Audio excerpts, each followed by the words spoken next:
शुरू से ही बता रहे हैं, ठीक है। मार्कंडेय ऋषि जी थे जिन्होंने यह माता नर्मदा का परिक्रमा उठाया था। उन्होंने जल हाथ में रख करके संकल्प लिया कि हे माते, दोनों टाइम आपकी घाट की आरती करूंगा, एक टाइम भोजन करूंगा, जहां संध्या हो जाएगी मैं वहां विश्राम करूंगा। ऐसा बोल करके उन्होंने पूरा परिक्रमा किया। 3 साल 3 महीना 13 दिन लगाए उन्होंने अपने परिक्रमा में, जगह जगह उनकी तपस्थली बनी। 3 साल 3 महीना 13 दिन। तभी मार्कंडेय ऋषि जी ने ऐसा कहा कि मैं मार्कंडेय ऋषि माता नर्मदा का परिक्रमा सबसे पहले कर चुका हूँ। जब उनको सबसे पहले करने का अहंकार हुआ तो मैया का नाम है नर्मदा, नर्मदे हर। नर का मतलब होता है एक मनुष्य, मत का मतलब उसका अहंकार, और हर का मतलब हरने वाली, नर के मद को हरने वाली। मार्कंडेय ऋषि जी का अहंकार टूटा, मार्कंडेय ऋषि जी खंडित हुए। जब उनको ये प्रतीत हुआ कि अब माता नर्मदा का परिक्रमा तो कोई नहीं कर पाएगा, इसके कारण उनको वो दूसरी बार कोशिश किए।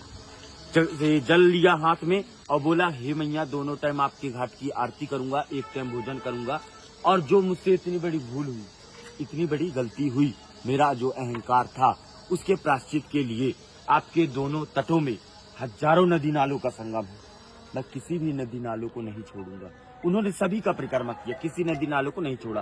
27 वर्ष लगे थे उनकी परिक्रमा में, 27 वर्ष।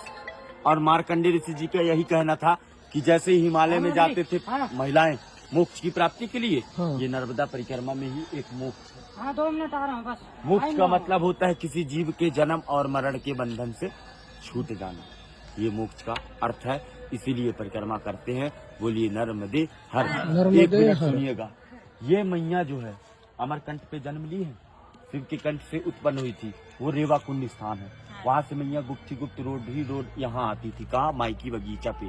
पूरे 12 वर्ष तक बचपना बीता है यहाँ पर। उनकी 5 सखियां थी, जोहिला, गुलबकौली, मालिनी, मलनिया और कपिला। 5 सखियों के साथ बचपना बिताने के बाद मैया का शादी तय हुआ। सोन जी महाराज, दंत कथा के अनुसार से ब्रह्मा जी के मानस पुत्र हैं सोन, और नर्मदा मैया शिव जी की पुत्री। सोन और नर्मदा ये दोनों का लग्न तय हुआ था। 24 किलोमीटर दूर जो माई का मंडप है, वहाँ मैया तैयार हो रही थी, वस्त्र श्रृंगार कर रही थी। तभी मैया ने अपनी सखी जोहिला को कहा कि तुम बाहर देख कर आओ, बारात आया कि नहीं आया। तो जोहिला ने कहा, माती मेरे वस्त्र गंदे हैं, इस वस्त्र में मैं बाहर नहीं जाना चाहती। तभी मैया ने अपने वस्त्र श्रृंगार जोहिला को दे दिया था। जोहिला उस वस्त्र श्रृंगार को पहनकर बाहर चली गई। जितने भी बाराती वाले थे सभी देखे, इतने सुंदर रूप, यही दुल्हन की रूप में लग रही है। उसे मंडप पर बैठाल दिया गया। जोहिला भी जानबूझ करके बैठ गई, और जो है छल कपट करते हुए वो बैठी। सोन जी महाराज जाने अनजाने में बैठ गए। दोनों की शादी लग्न करा दिया गया। मैया तभी से कुंवारी कन्या के नाम से मानी गई। माता जी का शादी लग्न नहीं हो सका। मैया एक कन्या से जलधारा के रूप में पंडित होने का भी निर्णय ले ली, और जब वो जलधारा बनती है तो अमरकंठ पे माता जी का मस्तक है, नाभि कुंड पे, नेमावर पे नाभि कुंड है, और चरण समुद्र में है। इस नदी का परिक्रमा आप इसलिए एक ही नदी का परिक्रमा किया जाता है, नर्मदा नदी, जो कि गंगा, जमुना, सरस्वती माता आपकी सभी से सर्वश्रेष्ठ है। जैसे गंगा की स्नान मात्र से, जमुना के जल आचमन से, सरस्वती के जल छींटे से जो प्राप्ति मिलती है, माता जी को मात्र आंखों से देख लीजिए, दर्शन कर लीजिए, तो दर्शन से वो प्राप्ति मिल जाती है। बोलिए नर्मदे नर्मदे। आप, यही रास्ता है ना दादा? नर्मदे हर बाबा, नर्मदे हर।